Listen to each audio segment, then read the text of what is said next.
Argentina, o país sul-americano que é a terceira maior economia da América Latina, com um PIB de 383 bilhões de dólares, sendo popularmente conhecido pelo tango, futebol e também pela altíssima instabilidade econômica. Pois por mais que os argentinos sejam o oitavo maior país do planeta em área total, com um território extremamente rico em recursos naturais, além de possuir um clima ideal para a agropecuária e uma população altamente alfabetizada, o país vivencia uma grave crise financeira há anos, aplicando diversos calotes e atingindo uma inflação anual de 64% no mês de junho de 2022, sendo a sétima maior inflação do mundo e a maior já vista nos últimos 30 anos. No entanto, quando falamos da Argentina atualmente, muitos não imaginariam que no início do século XX, o país estava entre os 10 mais ricos do mundo, sendo um grande exportador agropecuário e recebendo milhões de imigrantes devido ao período de alto otimismo econômico.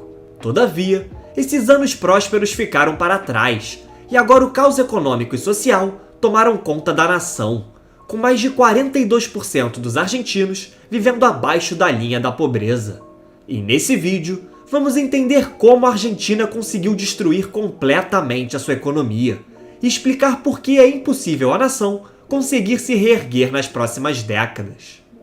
Para entender a história da Argentina atualmente, precisamos olhar primeiro para a situação do país no início do século XX, quando a Argentina era uma das 10 nações mais ricas do mundo. Naquele momento, o país estava próxima do PIB per capita dos Estados Unidos e à frente de nações como a Alemanha e França, com sua economia representando 50% do PIB de toda a América Latina, principalmente devido à sua característica exportadora e o grande destaque na agricultura e criação de gado, em um momento de alta nos preços das commodities, com seus produtos sendo muito atrativos para o mercado internacional, garantindo um crescimento estável, fluxo de investimentos estrangeiros e uma estabilidade política. A grande disponibilidade de terras, o potencial agrário e os estímulos governamentais fizeram com que o país recebesse uma grande onda de imigrantes de toda a Europa, mais notoriamente espanhóis e italianos. Para se ter uma ideia, em 1914, cerca de 30% da população argentina era composta por imigrantes.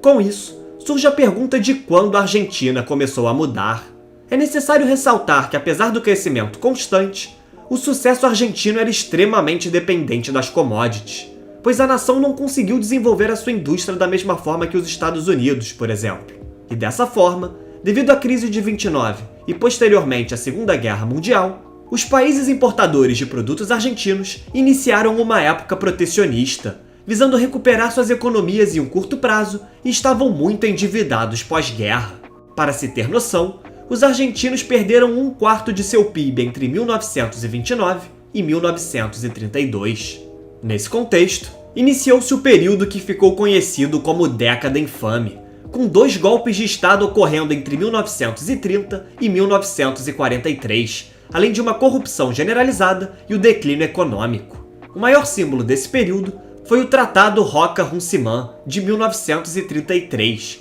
realizado com seu principal parceiro comercial, o Reino Unido. E esse tratado foi considerado muito unilateral, já que a Argentina iria fornecer carne aos britânicos, enquanto concedeu o controle total britânico sobre o transporte, principalmente em Buenos Aires, além de também zerar as taxas de importação sobre o carvão britânico. E esses fatores levaram à ascensão ao poder do populista Juan Domingo Perón, em 1946, que intensificou a forte intervenção econômica já iniciada anteriormente, nacionalizando diversas indústrias e ferrovias, ampliando direitos trabalhistas e adotando um forte protecionismo visando desenvolver as indústrias da nação. Inicialmente, as políticas de Perón deram resultado, com aumentos salariais que colocaram a Argentina como a maior classe média proporcional da América Latina, atingindo 40% de sua população na década de 60. Entretanto, a longo prazo, o que surgiu com Perón nunca mais mudou,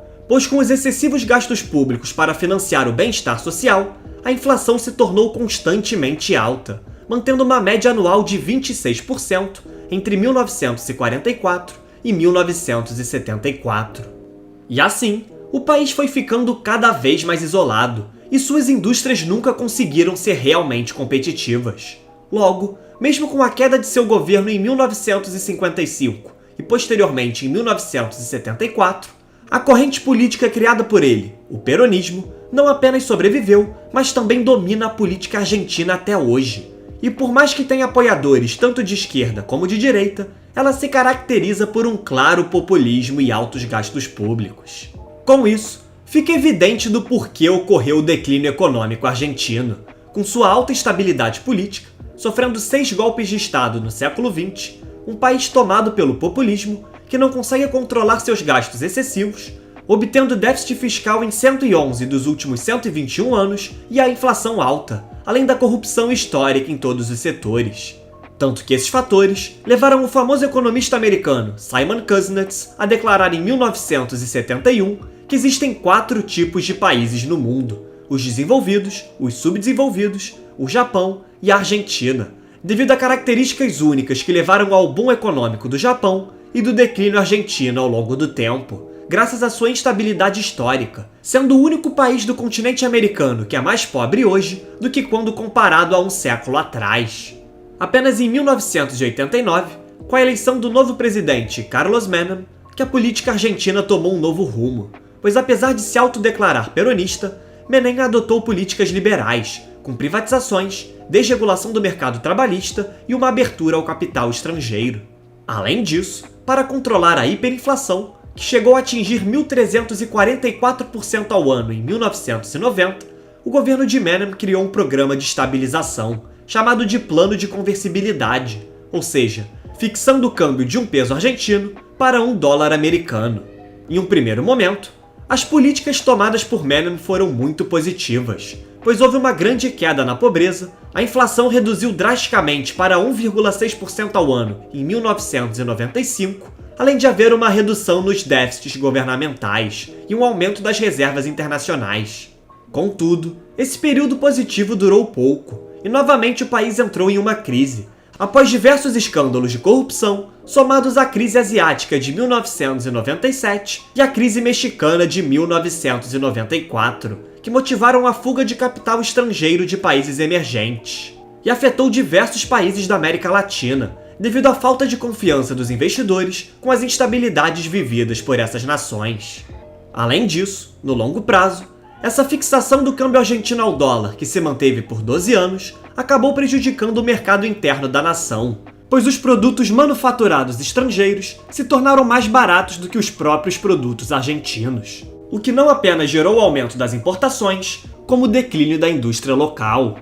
Com o fim do câmbio fixo, a alta instabilidade da moeda e quase 70% da dívida argentina sendo estrangeira, há um alto grau de dolarização na sua economia, com imóveis e carros, por exemplo, sendo cotados em dólar. Se compararmos a Argentina com o Chile, que é uma nação com menos da metade da população argentina, ele exporta anualmente cerca de 78 bilhões de dólares, enquanto os argentinos exportam apenas cerca de 54 bilhões de dólares por ano, evidenciando o quanto a economia do país não está conectada de forma significativa ao comércio internacional. Com isso, acumulando déficits externos e graças às suas exportações insuficientes, a Argentina enfrentou a maior crise de sua história em 2001, quando deu um calote de 100 bilhões de dólares no FMI, o segundo maior de todos os tempos, com sua economia encolhendo 15% em 2 anos e com quase metade da sua população vivendo naquele momento abaixo da linha da pobreza.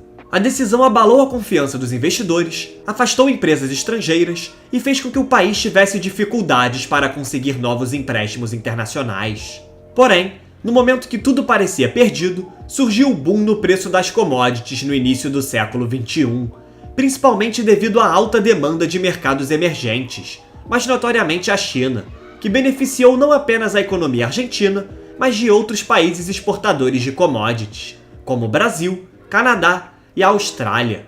Com isso, as exportações de carne e soja aumentaram consideravelmente, ultrapassando 20% das exportações totais argentinas, e o PIB argentino cresceu em média 7,9% ao ano entre 2003 e 2008. No entanto, o que poderia salvar o país foi mais uma vez muito mal aproveitado, pois como ocorreu durante os governos de Néstor Kirchner e posteriormente Cristina Kirchner, eles se aproveitaram desse momento de otimismo econômico para expandir os gastos públicos, que passaram de 21% do PIB argentino para 41% em apenas 13 anos de kirchnerismo. Devido a esse fato, mesmo com um excelente momento e obtendo raros superávites, esse período foi totalmente desperdiçado. E quando esse boom acabou e os preços voltaram a cair, a crise bateu novamente, com o governo argentino aplicando um novo calote em 2014. Por isso, os argentinos decidiram mudar radicalmente a direção, elegendo Maurício Macri em 2015,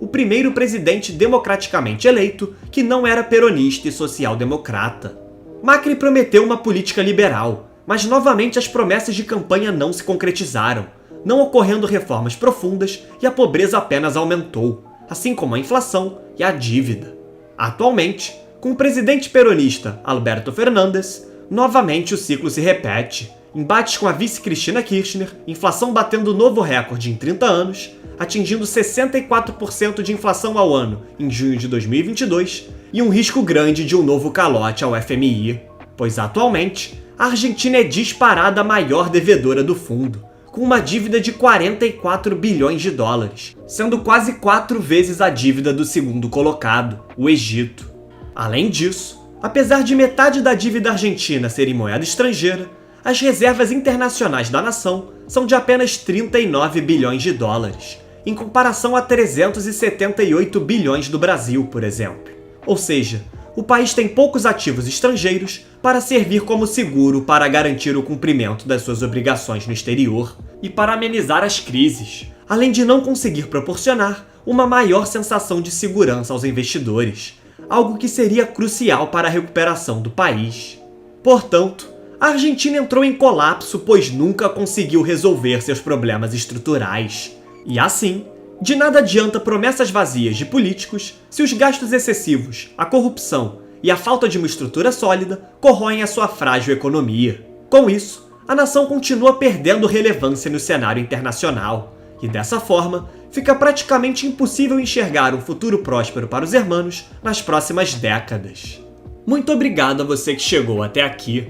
Para assistir conteúdos exclusivos, siga o Sem Economês no Instagram, o link é o primeiro da descrição. Agradeço novamente pela sua audiência e até o próximo vídeo.